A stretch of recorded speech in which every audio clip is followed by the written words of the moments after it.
the Research and Information System for Developing Countries, RIS, Ministry of External Affairs, organized a roundtable discussion on enhancing India-ASEAN tourism. Here's what they said. Then, as a lot of people mentioned about repeat experiences, I have suggested earlier that you need to coordinate with the Ministry of Education and make public health and hygiene compulsory subjects. Because unless and until we catch them when they are young, this habit of throwing, keeping your house clean and keeping the lane dirty will not go. So we need to have, with the Ministry of Education this. And secondly, our tourism circuits should also be promoted through the Ministry of Education to children, so that they have the desire to visit, these places. And we must have exchange between the students of Ladakh going to South India or Kashmir going to Eastern India and Western India, so that it will not only promote national integration but domestic tourism. The mandate when the Ministry of Tourism was formed, that they will market India to get foreign inbound tourists into India. Because domestic tourism is putting money from one pocket to another pocket. It does not increase the foreign exchange of the country, and domestic tourism is automatically there since the time of Shankaracharya. The Char Dhams, people visiting the Kumbh Mela has been there for centuries. So the tourism ministry need not promote that. That can be done effectively by the state tourism boards. They can promote their particular destinations. The sole purpose of the tourism ministry is to get foreign inbound tourists. Much has been discussed about India's strengths, wellness, for example, Ayurveda, spiritual tourism, etc. These strengths are as good as the maintenance of the sites, cleanliness, hygiene, and this is something which will take generations to change. I'm also reaching 60 years of age very soon. So in my very short life, I have seen a lot of changes coming. And hopefully these changes will continue. And Indore is not what it used to be earlier, for example. So probably all of us will move towards, and the education is an important part of that. But that's a global thing, not concerning only ASEAN. Hand-holding, and that's a very important aspect. So hand-holding is through promotion, through subsidies, through incentives. Promotion, I completely take your points that unless we promote India as a product, rather than just Kerala, just Andhra Pradesh, just Bihar, just Buddhism, just Jainism. So we have to promote India as a product, and then there could be sub-verticals, as you had mentioned, in that. And I'm completely aligned with you on that. The states, government of India per se, do not have a territory. The entire land mass is with the states. Tourism, again, is a state subject. So your point, very well taken, that the states have to come together and on board. So there should be more probably regulatory and facilitating meeting between the center and the state, and that you will carry forward and give this suggestion on your behalf to the concerned ministries and departments in the government of India. Some of the states are more proactive in promoting themselves. Kerala was mentioned, I heard, but there are others as well, it's not only Kerala. And therefore they have been able to attract more tourists, which means, international tourists also, which means that by coming together, certainly they will be able to change the landscape of incoming tourists. So that's a point we will forward on your behalf to the government. Something which was said, which is completely within the Ministry of Tourism, and that was a very good point made, that for the exhibitions you do not get enough lead time, and therefore you are not going to fix up the things. So that is something which is just implementational. It doesn't need to change the policy or anything. So that would again be conveyed to those who need to work on this. Buddhist circuit, many of you pointed about it. as someone who has lived in some of the Buddhist countries, with which business, the promotion, more promotion is needed. It's not that they do not know about Indian heritage in Buddhism. Those who are Buddhists, they do know. But probably the promotion from the touristic point of view needs to be made more.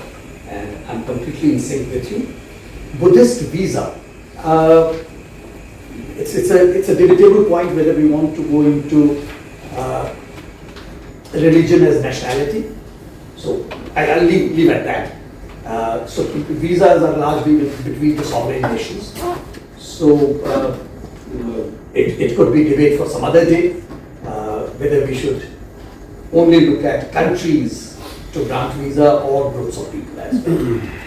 Palestine had sort of qualified as a group of people at some point of time, but should we do it in generic terms?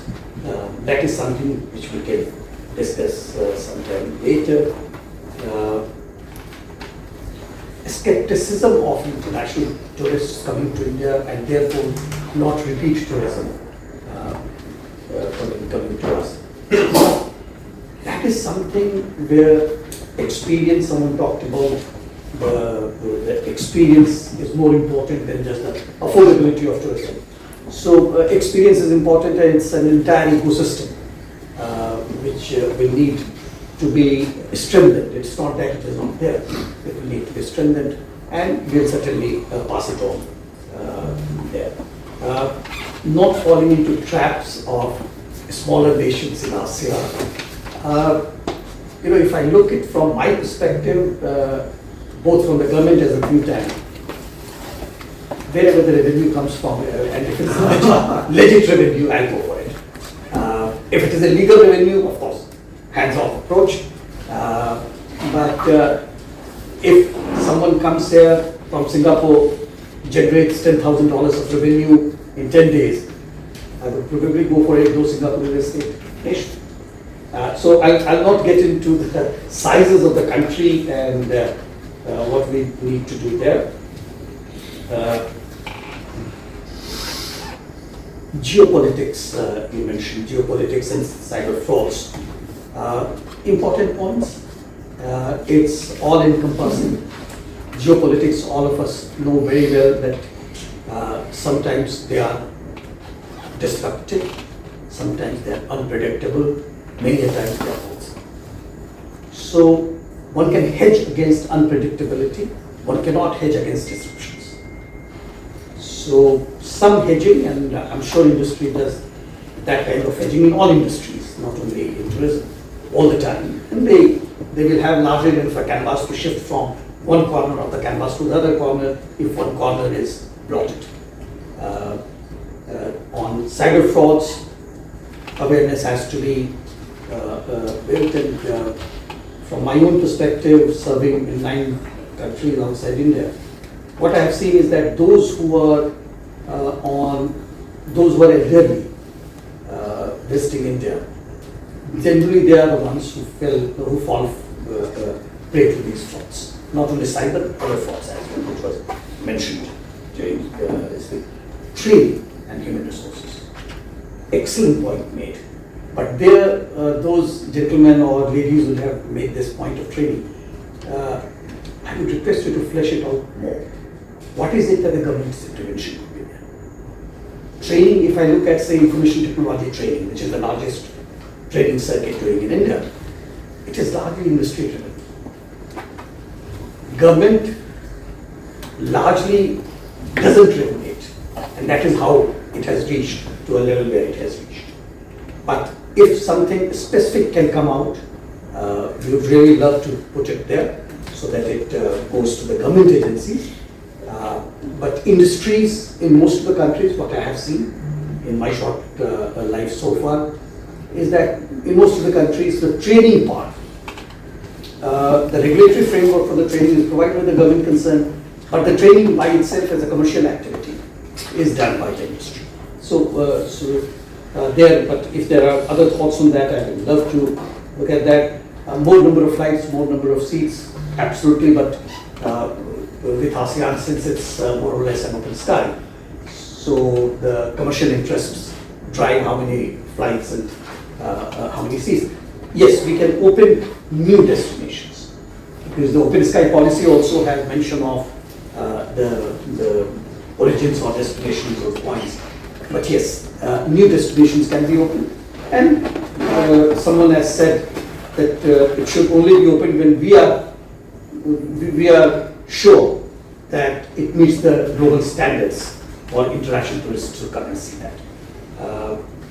On the MICE, we have been promoting it for a long time as an industry. Unfortunately, it has not picked up the way we wanted it to be picked up.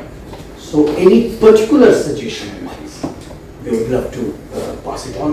Because if we, as I said right in the beginning, that if it is not practical and actionable, this paper will be just kept aside. So we need to clearly suggest what is it that bothers you, rather than just a theme. If it's just a theme, so for example, you talk about taxes. So if I just say taxes, they'll say, put it aside.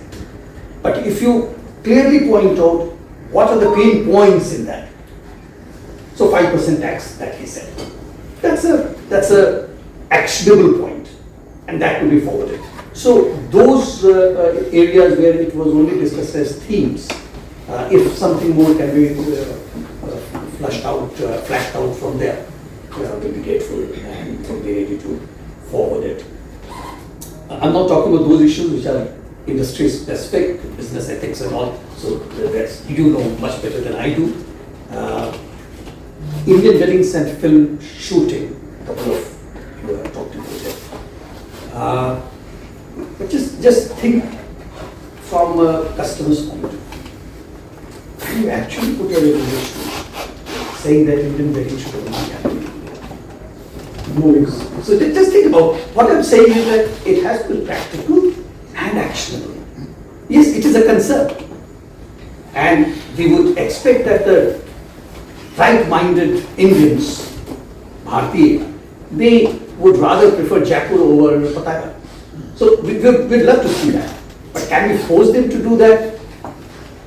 So it's the hotel rates. You can get a 5-star hotel for $100 in most of the Southeast Asian countries, ASEAN countries, including Sri Lanka. But here, any 5-star hotel is not less than $300 to $400. So it is more cost effective for them. But once we have an upper ceiling of, I'm saying, give them 400% margin on whatever their operating cost is.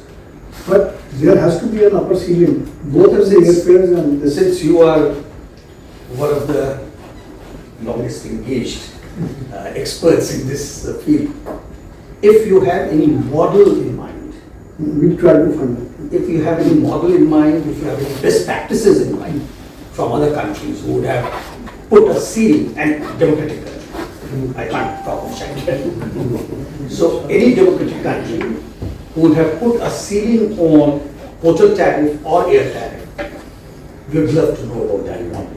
Sure. So that when we forward it, it has got some kind of gravity in that. And so prices, I wanted to discuss it, it is already done.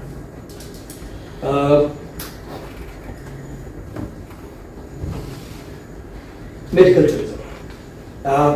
Medical tourism, you know, I have been posted in countries from where we used to send a lot of, unfortunately, critical patients to India. And at that time there was no e-visa, and that country did not qualify for e-visa either. I'm talking about Sudan. And every month we were issuing about close to 40 visas for patients and same number for attendants to come here. So on medical tourism, you know what had happened at that, if you look at the origin of medical tourism in India, at that time there were very few players in the world of affordable medical tourism. Those who can afford, they can go to University of Chicago Hospital and get it done. So at that time it was largely Ireland, Turkey. Now you have Kazakhstan coming up as a medical tourism. You have Vietnam coming up as a medical. So the pie is the same. The number of, the amount or degree of competition has increased. So then we have to get them here. Doctors are the same, hospitals are the same. So if there are any plan on that, Our cost is very less, sir. that's true. I'm just Sorry, please go ahead. Sir, first dose in Singapore that is $13,000, and here is only $6,000. That's why you want to come. Because of, if you're talking about the Turkey, Egypt, and Singapore and all the countries, here far less, sir. So I was not talking about e-visa on medical, that will come, which you had mentioned. Just it was the medical tourism. A point very well made that Vietnam was probably a case study that you mentioned, and within 4 hours of flying distance was more or less their catchment area. And that's an excellent, for me, insight into it. So does it mean that the government of India should largely look at 4 hours flying time from the extreme airports in India? That is something which I would love to carry out with you as a discussion. And let's see, because resources are always limited. And if we have found through data analytics that 4 hours is what is important, then let's refocus that. Not many rich countries are in 4 hours, but let's discuss that. Campaigns. Yes, I completely agree with you that if we do not change with changing times in campaigning about India as a destination for tourism, we'll fail. That's for sure. When other countries who are your competitors, they are taking on to the most recent technologies available. And we'll be passing it on to the Ministry of Tourism for technology intensive campaign on our incredible India. The tagline is not bad. Tagline is, I think I have grown on that tagline, so it's fine. We should utilize that. Exchange programs versus fan tours. If I can get something more on that, it will be useful, because this is something which falls within the government's realm. So let me have a look at it. Now, e-visa for medical tourism, sir. I'm very sorry to hear what you said. Generally, that has not been my experience, and I've served in a couple of countries from where we get a lot of medical tourists. But we'll flag it. There is a 24/7 support desk. Nothing, sir. I can't. I take your My team was not working. I'm not questioning. What I'm saying is that it is there.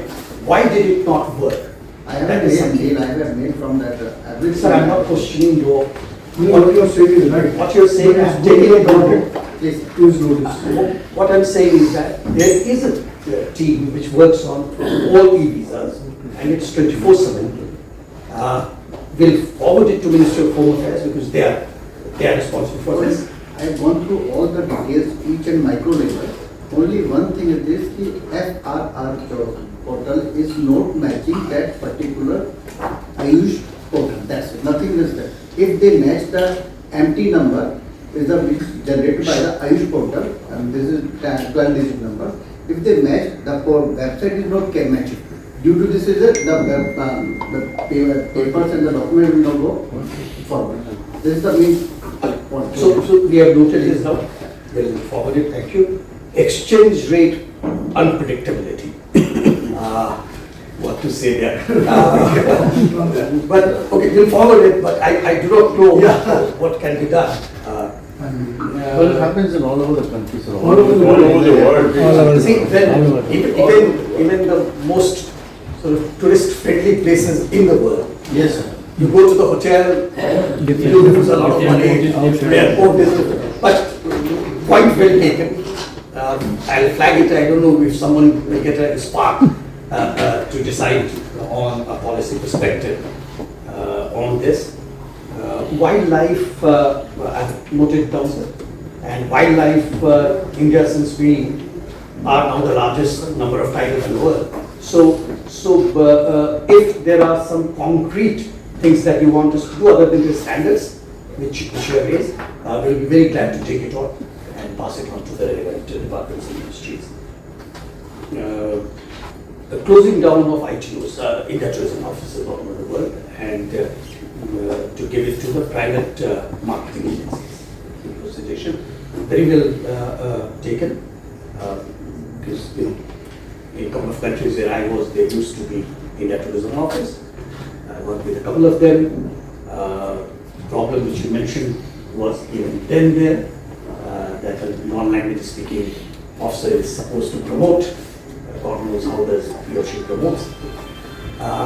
So it's better to give it to the local marketing agencies. Absolutely, point well taken. They can be monitored by the industry. Point well taken. It will be an outsourced thing. There will be SLAs. Yes. The SLAs could be monitored. So that's And there will be a checklist. absolutely. It's integrated approach, and we have already discussed about. So roughly, this is what I have captured. If I have missed a few points, please feel free to raise it again. Sir, Yes, please. you was talking about training.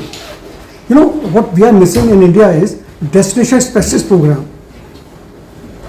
Even in India, domestic, people are selling who have never been to a destination. जो Kerala नहीं गए, they are selling Kerala. So can't sell effectively. And internationally, if we can start doing destination specialist program, so world over we can have India specialist, Golden Triangle specialist. So we can have specialist programs in different parts of the world. And while inviting for fun, like he is a travel agent, he have done a special program, so we invite him to see India. Have the first experience. Madhya Pradesh and all, the domestic, they have done this program, but again it's done now. Second, state governments, we were talking of hotels. It's an experience when you're going to a property. Small hotels, they cannot give training to their staff. Government can do it. They can invite FHRI or other association. They'll be more than happy to give training. And state government can facilitate that kind of training online. It's easy. So that can help even a small hotel to be to reach to a specific standard. If I can get from all of you a list of credible training institutes / organizations which could be co-opted by the state government or the central government. We do list, for example, say skill development. We have a list of those centers which are private in nature, but the government supports them. So anything of that kind will be helpful. Government, if you are asking government to develop its own capacity to train, we can suggest that. But, Sir, we have, I'll give you, we have an app that's called Travel and Business app, and that training is free. We have an app that's called Travel and Business app. So we have that is called 2 Campus. It's a training module where the people sitting in their offices or in their places can learn, and this is free. But the state government has to implement it. होता है जैसे as I was talking about it, जब आप किसी bureau से मिलते हैं, they talk very good. We are really there. Tomorrow I try to connect you, I won't be. And that's what's happening on the stage again, I'm telling you. So practical approach पहुंच नहीं पाते sir, जो actual बात है. If we can do that, everything is ready. We need to implement it.